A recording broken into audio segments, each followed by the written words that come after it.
베드로 후서 1장 1절부터 4절 함께 봉독합니다. 예수 그리스도의 종이며 사도인 시몬 베드로는 우리 하나님과 구주 예수 그리스도의 의를 힘입어 동일하게 보배로운 믿음을 우리와 함께 받은 자들에게 편지하노니, 하나님과 우리 주 예수를 알므로 은혜와 평강이 너희에게 더욱 많을지어다. 그의 신기한 능력으로 생명과 경건에 속한 모든 것을 우리에게 주셨으니, 이는 자기의 영광과 덕으로서 우리를 부르신 이를 알므로 말미암음이라. 이로써 그 보배롭고 지극히 큰 약속을 우리에게 주사, 이 약속으로 말미암아 너희가 정욕 때문에 세상에서 썩어질 것을 피하여 신성한 성품에 참여하는 자가 되게 하려 하셨느니라. 아멘. 오늘도 하나님과 함께 동행하시는 복된 하루가 되기를 원합니다. 또 오늘 수능을 보는 날인데 우리 자녀들이 그동안 애쓰고 수고하고 또 하나님께 기도했던 것만큼 좋은 열매 맺고요. 또 하나님이 가라 하신 그 길 잘 찾아서 누구나 각자의 길을 가면서 각자의 길에서 각자의 하나님을 만나고 하나님이 펼쳐놓으신 그 달란트대로 아름답게 사용될 수 있기를 소망합니다.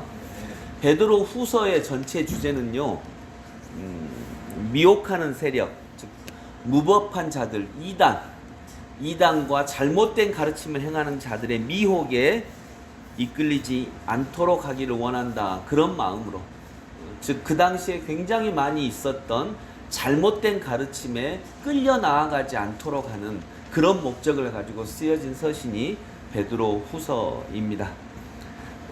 1절에 예수 그리스도의 종이며 사도인 시몬 베드로는 우리 하나님과 구주 예수 그리스도의 의를 힘입어 동일하게 보배로운 믿음을 우리와 함께 받은 자들에게 편지하노니, 여기도 보면 베드로 후서의 전체 주제인 잘못된 가르침을 전하는 자들과 베드로의 차이가 있습니다. 잘못된 가르침을 전하는 자들, 그런 사람들은 항상 그렇게 얘기합니다. 내가 그리스도다. 내가 하나님의 아들이며 이 세상을 구원할 자들이며. 그런데 사도 베드로, 예수님을 직접 보고 그분으로부터 가장 첫 번째 제자라고 가르침을 받았던 우리 제자 베드로는 이렇게 얘기합니다. 예수 그리스도의 종이며 사도인 시몬 베드로는. 이 시몬은 베드로의 원래 이름이고요, 베드로는 주님이 붙여주신 이름입니다. 자신을 이렇게 얘기합니다. 예수 그리스도의 종이고 주님을 따르는 사람이었던 시몬 베드로. 즉 자기가 구원자라고 얘기하지 않습니다. 자기는 철저하게 주님의 종이다, 이렇게 얘기합니다. 그리고 하나님과 구주 예수 그리스도의 의를 힘입어, 하나님의 은혜를 힘입어 동일하게 보배로운 믿음을 우리와 함께 받은 자들, 즉 내가 너희들보다 더 낫다, 나는 예수님 수제자다, 이걸 강조하는 게 아니라 동일하게 보배로운 믿음, 동일하게 예수님을 믿는 믿음을 우리와 함께 받은 자들, 나와 함께 받은 자들. 그러니까 무슨 얘기냐면 당신들하고, 이 편지를 받은 당신들하고 나는 똑같은 사람들이다, 이렇게 말씀하고 있습니다. 이 생각 자체가 베드로가 잘못된 가르침을 전하게 하려고 하는 것을 막는 것입니다. 당신들은 나와 그리스도 안에서 똑같은 사람들입니다. 보배로운 믿음을 함께 받은 사람들입니다. 이렇게 얘기하고 있습니다. 그런데 오늘날에도 잘못된 가르침을 받는 자들은 내가 하나님으로부터 직접 계시받았다, 내가 하나님이 나한테 말씀하시고 내가 당신들한테 말한다, 이렇게 얘기하는 거죠. 그런데 우리는 보배로운 믿음을 우리와 함께 받은 자들이에요. 정말 함께 받은 사람들입니다. 그래서 교회는 목사 혼자 이끌 수가 없습니다. 같이 이끄는 것입니다. 가정도 아버지 혼자, 엄마 혼자 이끌 수가 없는 것입니다. 함께 걷는 걸음이 훨씬 더 강하고 훨씬 더 강력하고 훨씬 더 놀라운 일을 만들어내는 것입니다. 또 한 가지는 4절에 보면 이로써 그 보배롭고 지극히 큰 약속을 우리에게 주사, 이 약속으로 말미암아 너희가 정욕 때문에 세상에서 썩어질 것을 피하여 신성한 성품에 참여하는 자가 되게 하려 하셨느니라.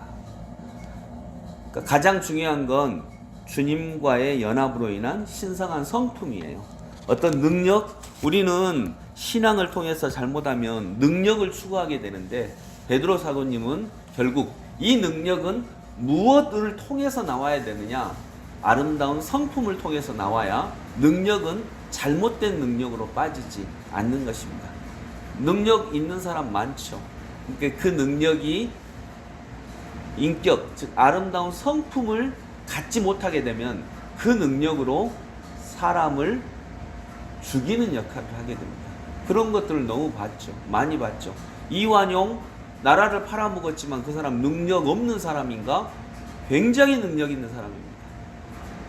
과거 장원급제한 사람이거든요. 그런데 아름다운 성품이 없으니까 그 능력으로 나라를 팔아먹습니다. 지금 우리가 잘못된 예로 드는 사람들 정말 능력 있는 사람들이잖아요. 서울대 나온 사람들이잖아요. 누구보다 능력 있는 사람들인데 그 능력이 잘못 사용되면 그렇게 되는 것입니다. 그래서 그걸 이렇게 비유합니다. 능력은 칼이에요.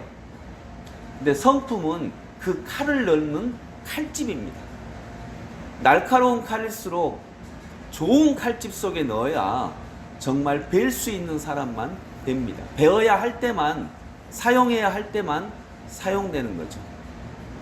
그래서 좋은 칼일수록 좋은 칼집에 넣어야 합니다. 좋은 칼인데 좋은 칼집이 아니라 허름한 칼집에 넣으면 때로는 자기를 뵐 수도 있고요.